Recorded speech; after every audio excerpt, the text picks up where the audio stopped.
Here you've got the Department of Defense authorizing this former head of an official secret UFO government program that's out. They know they did it. It's no conspiracy theory. It's real. Here they are talking about all this. What could that be doing? I think that it's preparing the public. Very little, because a very small percentage of people are even going to know about this book, let alone read it. But those who are interested will. And what is it telling? It's starting to warm you up to all this. Teleportation, anti-gravity. I think that they know these things exist. Whether we have figured it out yet or other non-human intelligences have, they know about it on some level. And so this is how they're starting to introduce it.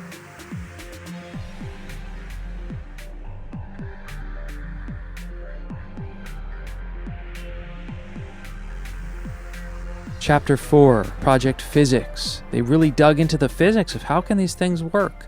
You know, the skeptics are always saying, oh, it's just not possible. We're so far away, nothing. There's no way they could reach us from light years away. All this stuff gets discussed in this book. Not just by people who are interested in this, by physicists, scientists, PhDs, who realize that the evidence is there. Massive amounts of data that these things have been seen. What else do you want? They're not going to come down and land and fly and say, hey, here you go. Put it on the news, everybody know about it. That's not what's happening, clearly, for 80 years now, at least. So props to AAWSAP for sitting down and taking this seriously, scientifically. There were 38 in-depth position papers published by the DIA, referred to as Defense Intelligence Reference Documents, and those are available now. Chapter 5 starts to get into each of those components of the physics of UFOs. So the first one that they're looking at here is lift. How are they getting these things up? Harnessing this capability promises to drastically change the world of transportation, energy, and the environment, as well as the way of life for most humans. Yes, that's the big thing here. It's not just about saying, wow, we're not alone. Wow, it's like, no, the technology would totally transform our world beyond imagination. We could get off fossil fuels. We could so much. I mean, I don't want to get too much into it. That's a whole nother discussion. But I like that they're mentioning that here. You know, it tells you where these people are. It tells you where Lacatski and AAWSAP and what they're doing for disclosure. It shows you what angle they're coming at it, and I think that's a very positive sign right there, that they're mentioning that. Here we go again. No other breakthrough can match the positive effects of duplicating the well-documented futuristic lift technology. The narrative is not, it's a threat, we better militarize, or downplaying it. It's saying, wow, if we could figure this out, because clearly they're here. All right, let's get past that. You know, let's graduate to being like, all right, it's real. There's enough evidence. It's clearly been suppressed, kept secret effectively. Let's figure it out because it would change everything. They start getting into the weeds here. They start getting into the details. All right, characteristic of lift indicators are found in the thousands of well-documented military and civilian eyewitness unconventional flying object reports, videotapes, and movies from every country in the world every year since World War II and before.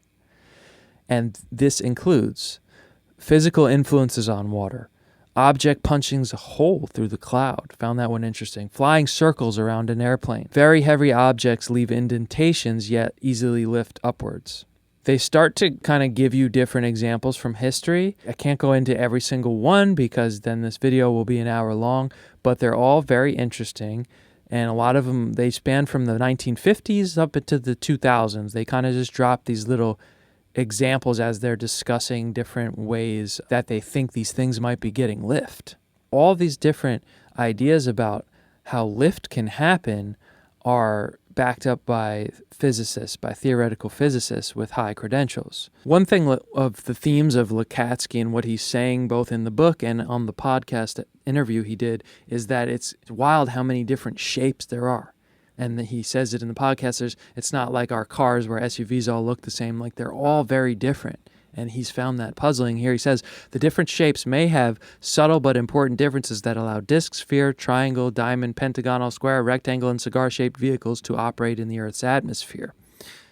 It is necessary to conceive and model more exotic lift systems. The following ideas are offered as a starting place. force fields, anti-gravity, levitation, teleportation, exotic but undefined mechanisms. Now they go through and explain each one of those. Force fields would negate the effects of local gravitation fields by generating coherent patterns of electromagnetic energy. So the idea here is that by putting out electromagnetic energy from the ship, you would negate gravity. The whole challenge of getting lift in an aircraft is gravity. And then there's also how much the object weighs, because obviously if you lift a balloon up or put a piece of paper in the air, it has some lift because it doesn't have a lot of mass, right? So those are the two main things that you're fighting against when you're trying to get lift, are working against the force of gravity and somehow minimizing mass, right? So you don't need as much energy to get lift. Here's a great point. It is important to pay strict attention to the observed evidence and not prejudge by our current knowledge as to how difficult it might be, or even how possible or impossible it might seem by our standards.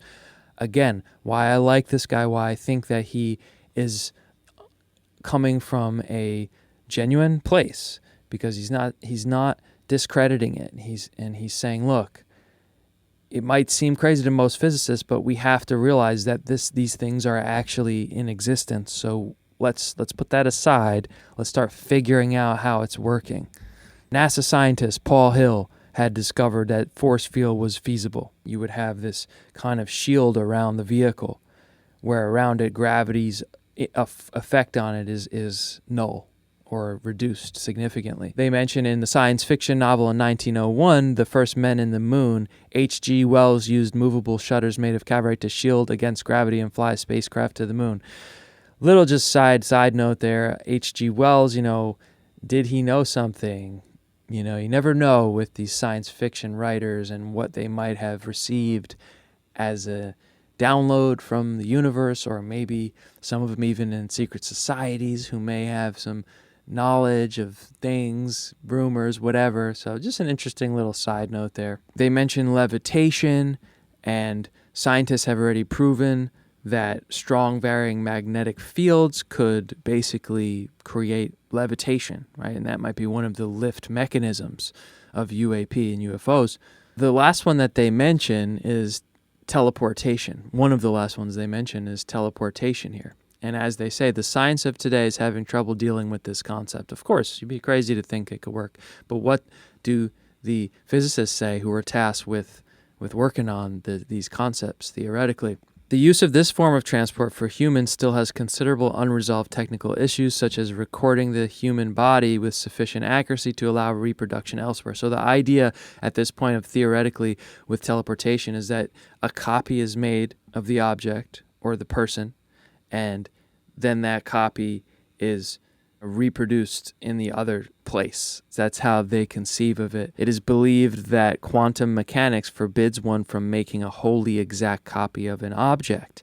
It is not clear if duplication of a human would require reproduction of the exact quantum state, which necessarily destroys the original. Hypothetically, a new copy of the individual is created with each teleportation, with only the copy subjectively experiencing the teleportation. So we start to get into some abstract things to think about. Here they say, dimensional teleportation involves the subject exiting one physical universe or plane of existence, then re-entering it at a different location.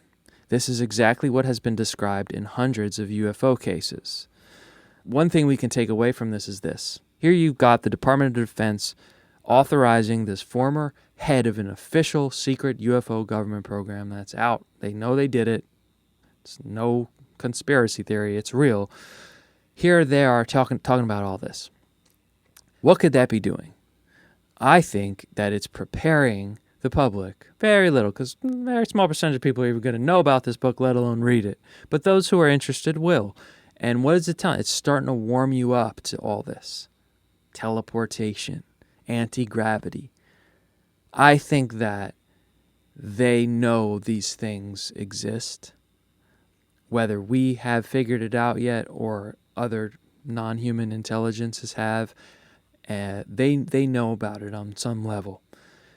And So this is how they're starting to introduce it. They talk about wormholes, the hypothesis that wormholes could be how these spaceships are traveling.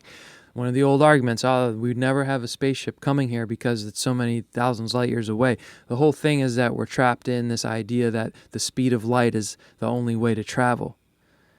But now what they are saying here, and what other people have said now for many years, is there are other ways. Theoretically. We haven't gotten there, but clearly these UFOs, UAPs have.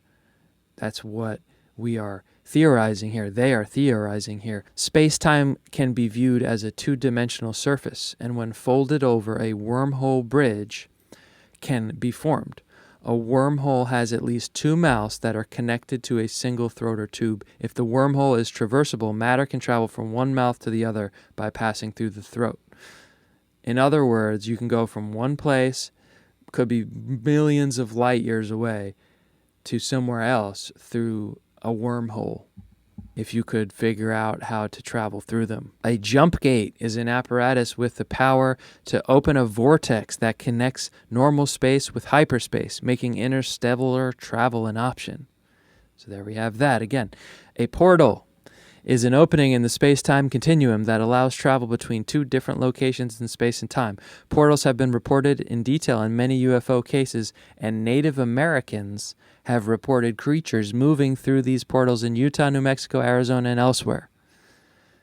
So again, director of the UFO program, official, U.S. government, got to have all this approved to be released, putting it out there. These are the kind of things they're talking about. Though significant anti-gravity forces have yet to be demonstrated under laboratory conditions, note that we know about, the fundamental physics principles are well understood and under investigation both theoretically and experimentally in a number of laboratories. So in other words, they're studying anti-gravity. They're figuring it out. It's not some dream. It's not some fanciful thing. Here they say the space-time vacuum is treated as a non-uniform optical medium. It varies. There are different mediums and different ways through which in the fabric of space-time things can pass through them. And figuring out that's that next level. That's that next level of space travel. That's that next level of interdimensional travel, whatever it might be. Lowering the vacuum index of refraction to values less than unity by technological means would allow for the generation of a repulsive gravitational field around an aerospace vehicle.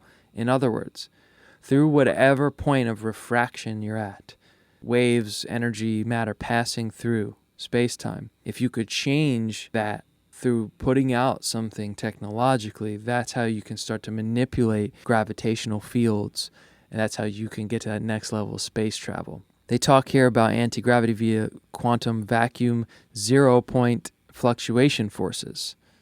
That's the idea that through the vacuum of space, there is inherent energy. You can look at this through the Casimir cavity and the zero-point theory.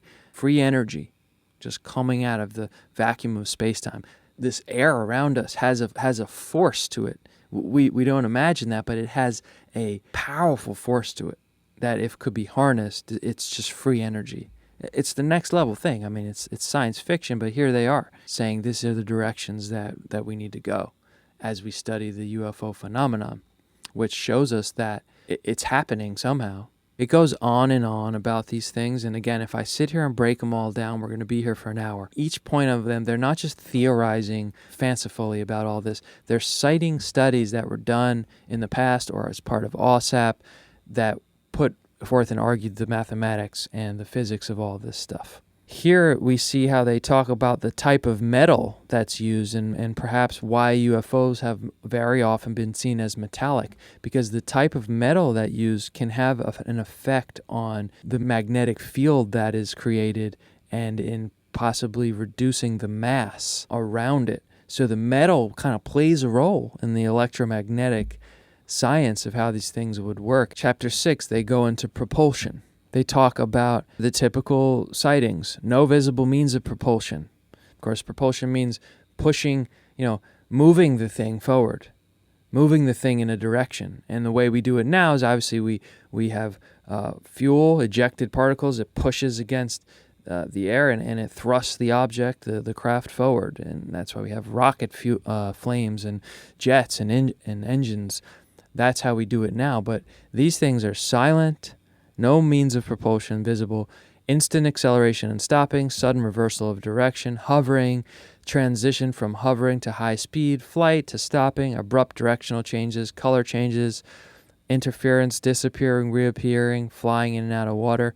I'll tell you, the disappear, reappear is definitely one of the UFO sightings that I had. I've had two. One that was a lot closer and indisputable, really, and there was two other of my friends with me.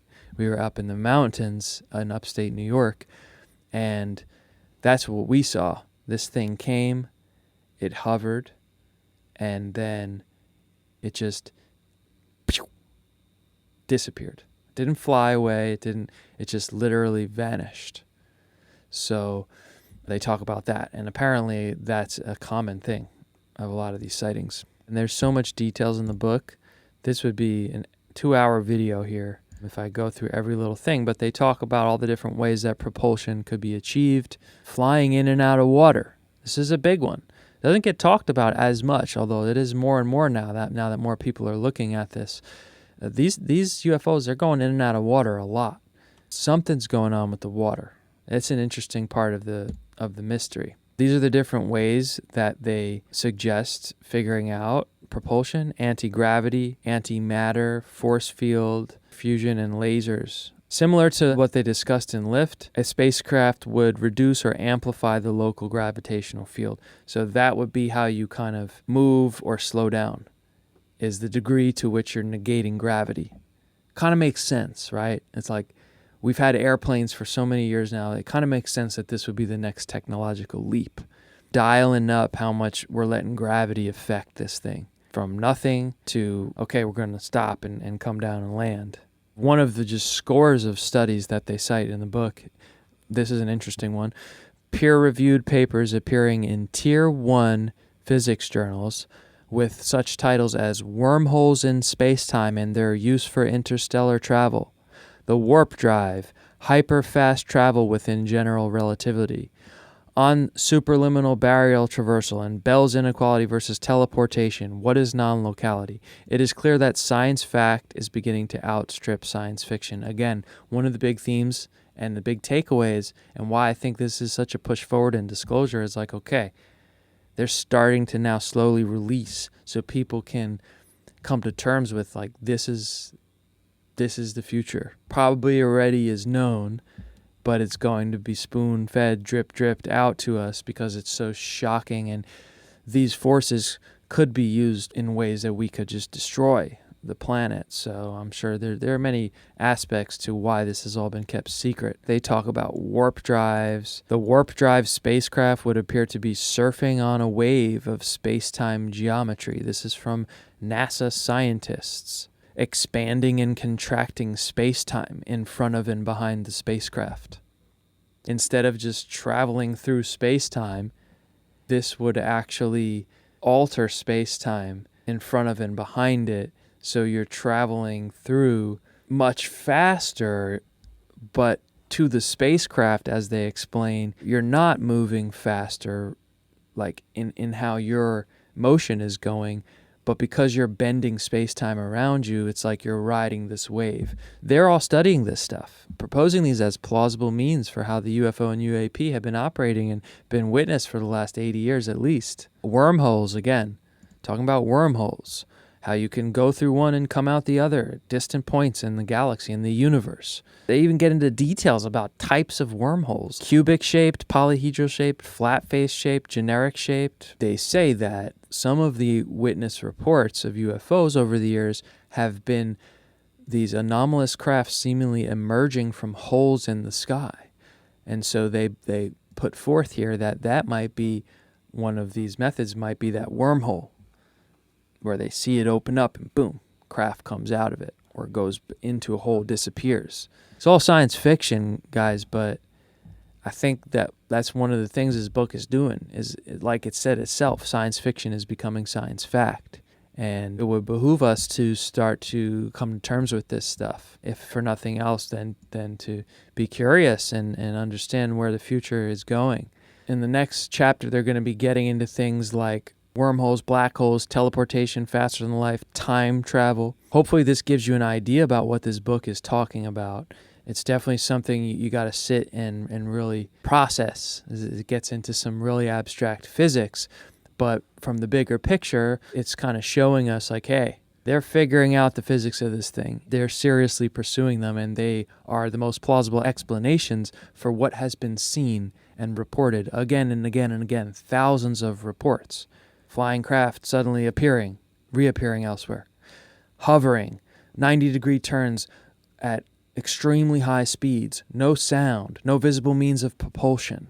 All of these things that have been documented again and again and again for 80 years, that's the baseline of the evidence. So now they're trying to take that and say, okay, how is this happening?